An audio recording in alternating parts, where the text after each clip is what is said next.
Quien no conoce su historia está condenado a repetirla, dice la conocida frase. En el caso de los occidentales, quien no conozca a griegos y romanos no sabe de dónde viene. Muchas de las ideas que tenemos hoy en día nacieron de estas culturas. Prácticamente todos los campos del conocimiento, arte y política pueden rastrear su origen hacia los pensadores originales.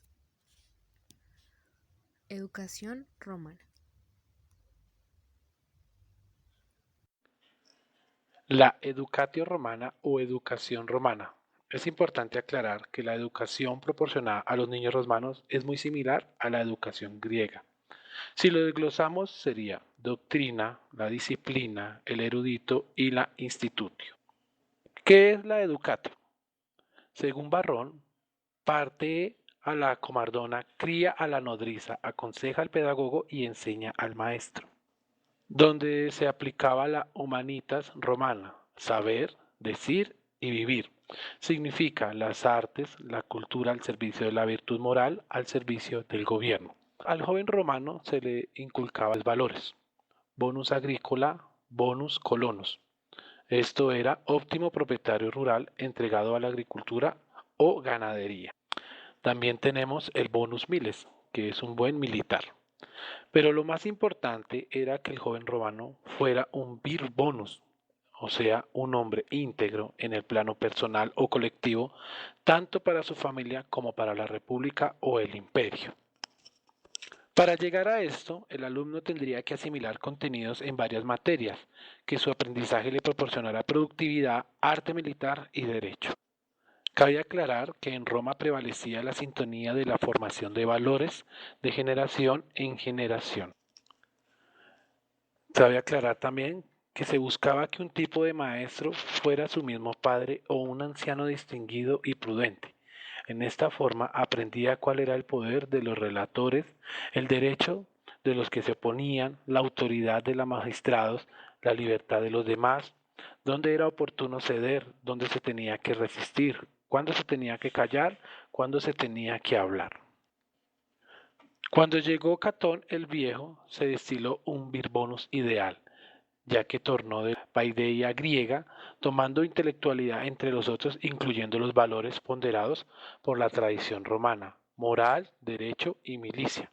¿Qué era la paideia? Era para los antiguos griegos el proceso de crianza de los niños, entendida como la transmisión de valores y saberes técnicos inherentes a la sociedad. Catón implementó tres objetivos. El primero, el saber. Intelectualidad, conocimientos filosóficos, morales y políticos. El segundo, el decir. Cualidad que se necesitan ciertos dotes. Y tercero, el vivir, encauzada en una vida éticamente valiosa y profesional de carácter técnico.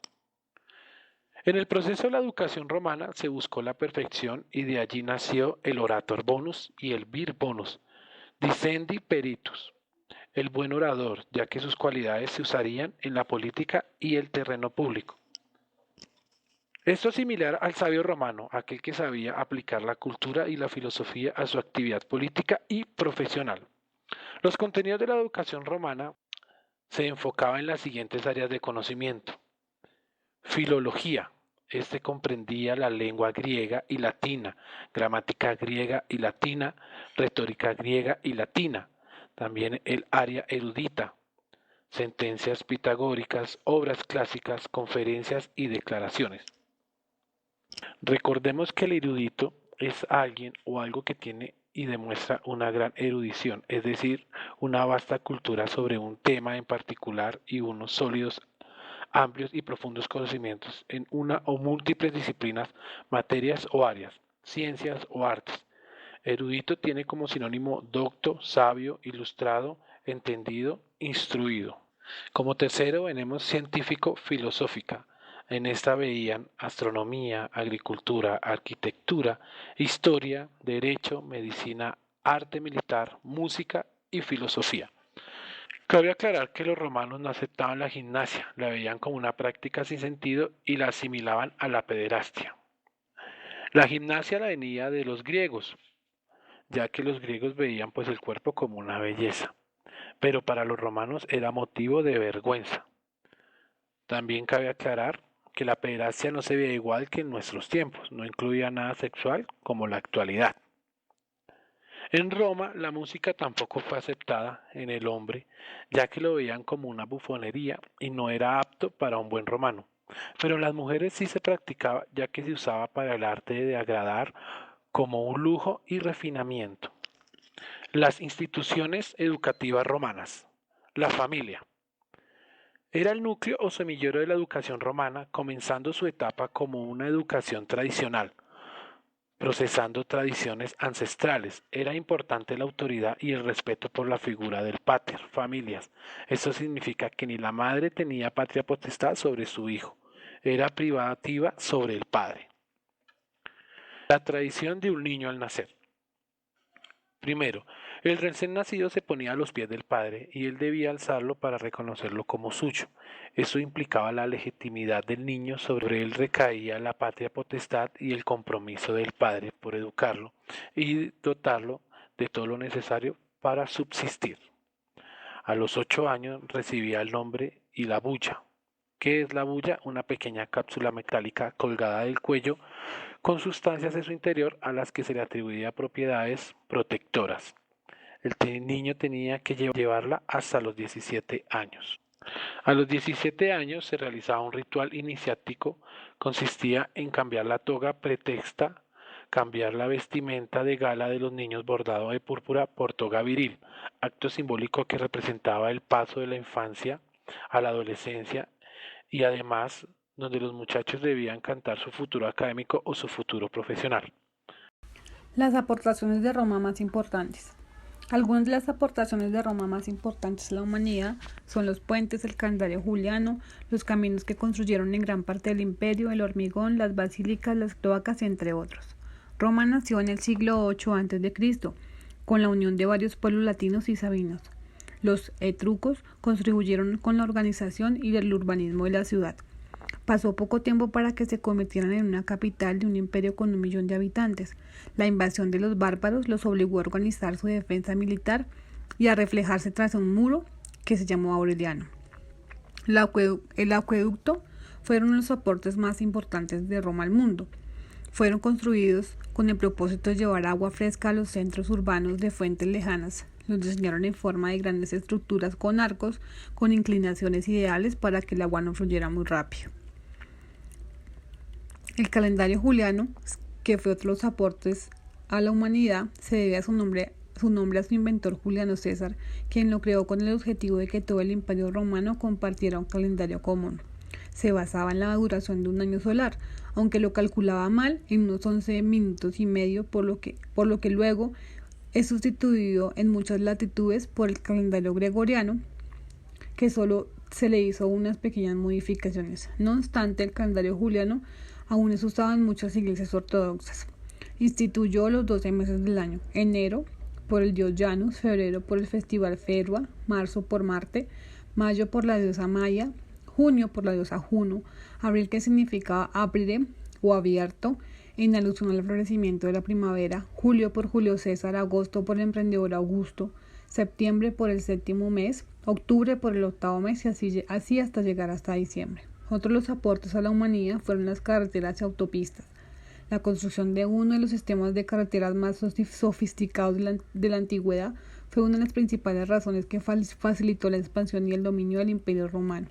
En 700 años aproximadamente construyeron 55.000 millas de carreteras pavimentadas alrededor de la cuenca del Mediterráneo y a través de Europa, asegurándole el efectivo transporte de mercancías, soldados e información.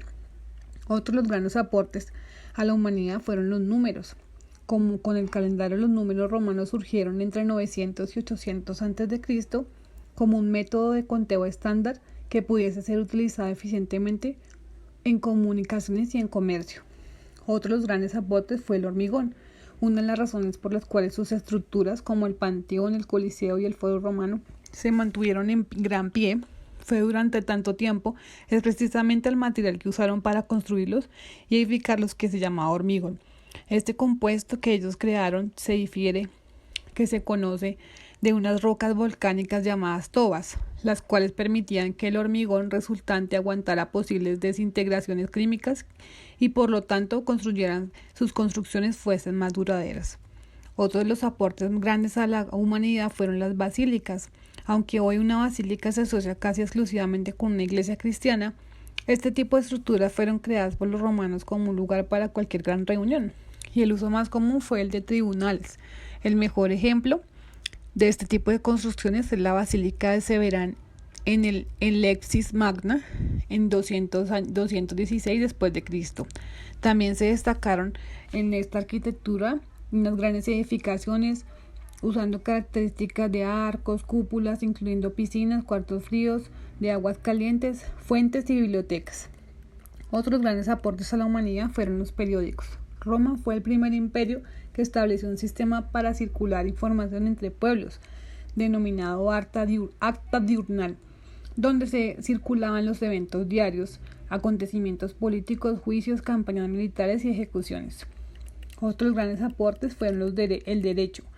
Siendo Roma una sociedad esclavista donde se podía ser dueño de bienes y de seres humanos, era necesario regular la propiedad, de establecer normas y saber castigar a quienes infringían la ley.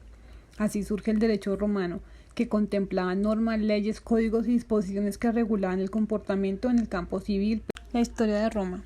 La leyenda de la fundación mítica de Roma dice que la ciudad fue fundada por los gemelos Rómulo y Remo, hijos del dios Marte y de la princesa Rea Silvia, reina del Alba Longa. Fueron abandonados en el río Tíber para salvarlos de su tío Numitor, quien aspiraba al trono de la ciudad. Los rescató la loba Luperca, que los amamantó y más tarde fueron criados por pastores. Con el paso de los tiempos, los gemelos decidieron fundar una ciudad en una de las 7 colinas de Roma. Rómulo eligió el Palatino y Remo el Eventino. Hay distintas versiones sobre el enfrentamiento entre ambos hermanos, pero todas coinciden en que Rómulo asesinó a su hermano en el año 753 a.C. y se convirtió en el primer rey de Roma, erigida en alto del Palatino. Estas y muchas varias historias o leyendas transcurren bajo el origen de Roma. La historia de Roma real nos habla de algo más complejo, de la lucha de distintos pueblos por encontrar un lugar donde asentarse y la construcción tanto en lo formal como en lo político y social de una ciudad, un estado monarca. 753 años antes de Cristo a 509 antes de Cristo. En el Imperio Romano, las reformas realizadas por Cayo Octavio desembocaron en la creación del primer Imperio Romano en el año 27 a.C., cuando el nuevo emperador recibió del Senado el nombre Augusto. Los más de 40. Roma de la Antigüedad al siglo XI. La historia de Roma a partir de la caída del Imperio del Occidente está designada por la figura del Papa. El poder del papado creció hasta que la creación de la nueva republicana acabó con la hegemonía romana en la antigüedad.